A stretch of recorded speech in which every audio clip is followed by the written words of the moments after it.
Africa stands as a continent of immense diversity, rich cultures, and powerful civilizations. Yet the stories of its great empires often remain untold, overshadowed by other narratives. Today, we embark on a journey to uncover the legacy of these remarkable societies and their contributions to world history.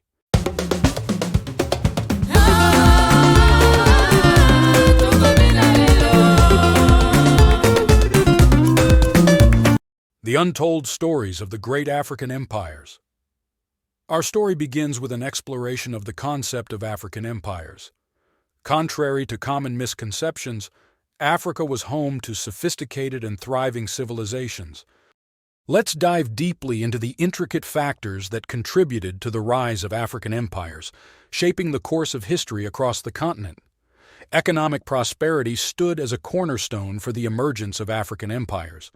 These civilizations cultivated agricultural systems, mastered trade networks, and harnessed natural resources to build robust economies. The trans-Saharan trade routes, for instance, served as vital arteries, connecting North Africa to the sub-Saharan region, facilitating the exchange of goods, ideas, and cultures. Furthermore, political stability and effective governance played pivotal roles in the ascent of African empires. Leaders such as Mansa Musa of the Mali Empire and Sundiata Keita of the Mali Empire demonstrated visionary leadership, implementing administrative systems that fostered social cohesion and economic growth. The centralized authority of these rulers enabled the efficient allocation of resources and the establishment of flourishing urban centers. Culturally, African empires were vibrant hubs of intellectual exchange and artistic innovation. From the architectural marvels of Great Zimbabwe to the intricate sculptures of Ife, these civilizations produced enduring works of art that reflected their rich cultural heritage. Additionally, the spread of Islam across West Africa brought new philosophies, languages, and legal systems, further enriching the tapestry of African civilization. Despite their remarkable achievements, African empires faced a myriad of internal and external challenges that ultimately led to their decline. Externally, the rise of powerful neighboring states and external invasions posed significant threats to the stability of African empires. The expansionist ambitions of empires such as the Almoravids and the Portuguese disrupted trade routes and weakened the hegemony of established kingdoms.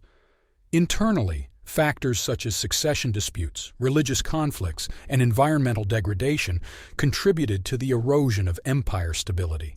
Intrastate rivalries often led to internal strife and weakened centralized authority, creating vulnerabilities that were exploited by external aggressors.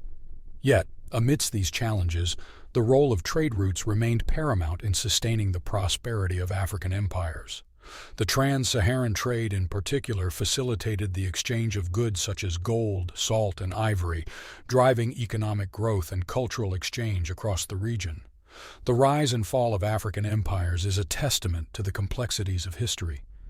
By unraveling the intricacies of their economic, political, and cultural dynamics, we gain a deeper understanding of Africa's rich and multifaceted past.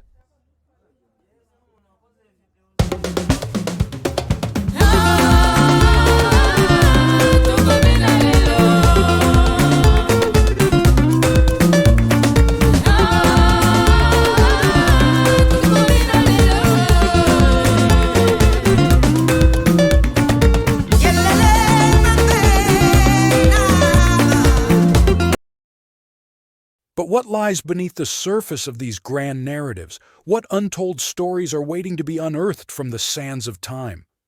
Delving deeper into the annals of history, we uncover tales of triumph and tragedy, conquest and resistance. In the heart of the Ghana Empire, merchants from across the Sahara gathered to exchange goods and ideas, fueling a flourishing economy. Yet behind the glittering facade lay the struggles of ordinary people toiling in the fields or serving in the royal court. The Mali Empire, under the legendary ruler Mansa Musa, dazzled the world with its vast wealth and splendor. But as the empire expanded, tensions simmered within its borders, leading to conflicts and power struggles that threatened its stability. Amidst the chaos of war and conquest, the Songhai Empire emerged as a beacon of learning and enlightenment.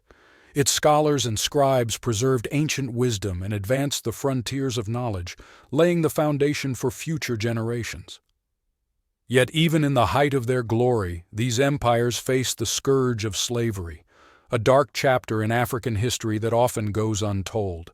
Millions of men, women, and children were torn from their homes and sold into bondage, their voices silenced by the cruelty of their captors. But amid the darkness, there were rays of hope. Brave individuals rose up against injustice, leading movements for emancipation and liberation. Their courage and resilience remind us that the spirit of freedom can never be extinguished. As we delve deeper into the untold stories of the great African empires, we are reminded of the complexity and richness of Africa's history. These are not just tales of distant past, but lessons for the present and inspiration for the future. Join us as we continue our journey of exploration and discovery, uncovering the hidden truths of Africa's past. African Slave Trade Patrol was part of the blockade of Africa, suppressing the Atlantic slave trade between 1819 and the beginning of the American Civil War in 1861. Due to the abolitionist movement in the United States, a squadron of U.S. Navy warships and cutters were assigned to catch slave traders in and around Africa. In 42 years, about 100 suspected slave ships were captured. The first American squadron was sent to Africa in 1819, but after the ships were rotated out, there was no constant American naval presence off Africa until the 1840s. In the 2 decades between, very few slave ships were captured, as there were not enough United States Navy ships to patrol over 3,000 miles of African coastline, as well as the vast American coasts and the ocean in between. Also, the slavers knew that if they hoisted a Spanish or Portuguese flag, they could easily escape pursuit.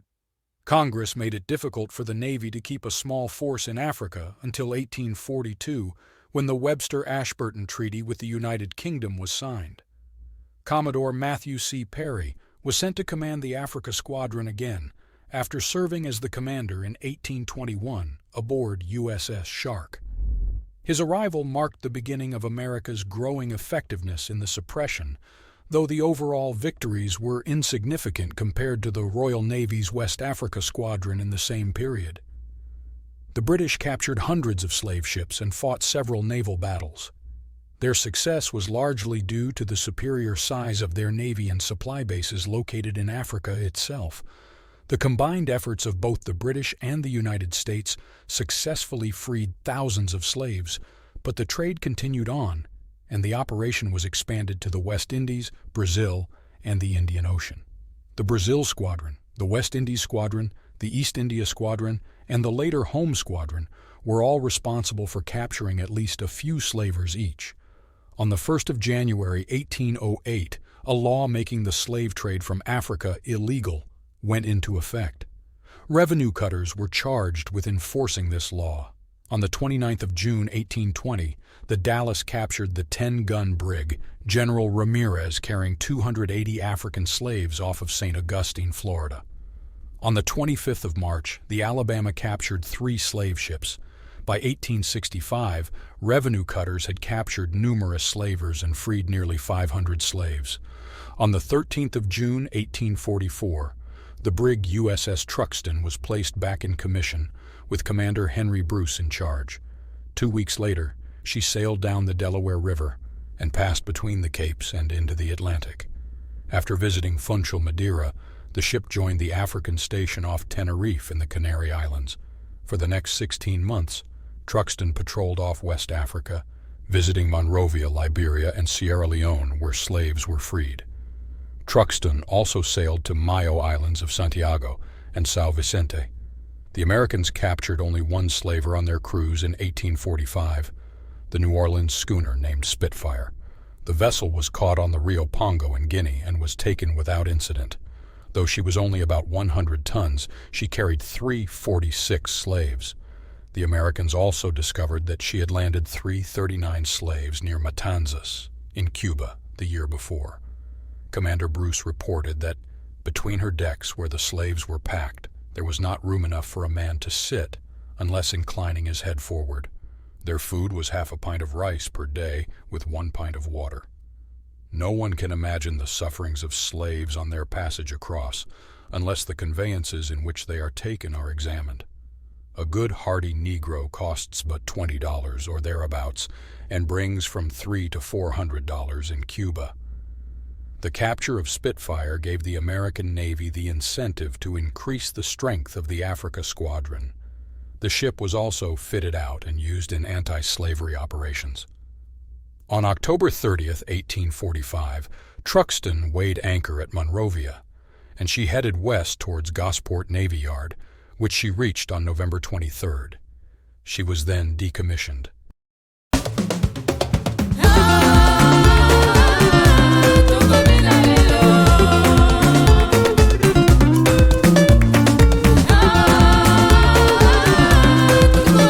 To uncover the hidden gems of the past and share them with the world. Hit that like button and subscribe to never miss out on our latest videos. Thank you for being part of our